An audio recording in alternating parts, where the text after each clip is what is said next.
किसी भी तरह से आपके मन को शांति मिली। देखिए आप दिन भर कितने प्रसन्न रहते हैं।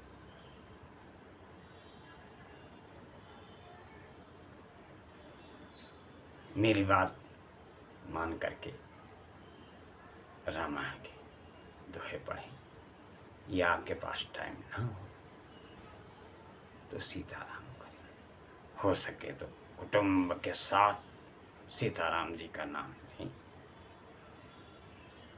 अन्यथा जैसा समय मिले वैसा करें।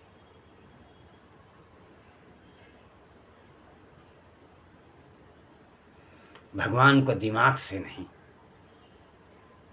दिल से मानो और सदैव प्रसन्न रहो।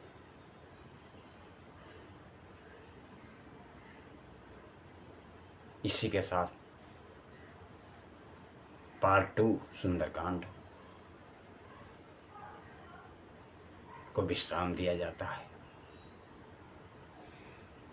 आप मेरी सदस्यता ग्रहण करें। आपको इससे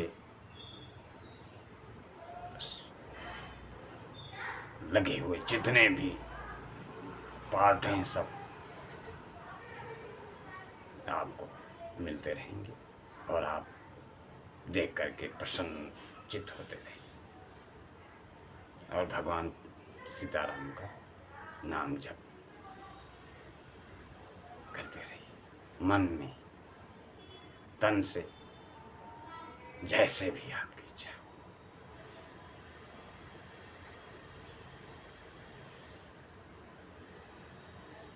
आप अपने आप को बिल्कुल भक्ति में लीन करिए और ये समझ करके कि प्रभु की कृपा भयो सब काजू और जन्म हमार सफल पाया। इससे इसी के साथ बोलो श्यावर रामचंद्र की जय। पावन सुत हनुमान जी महाराज की जय।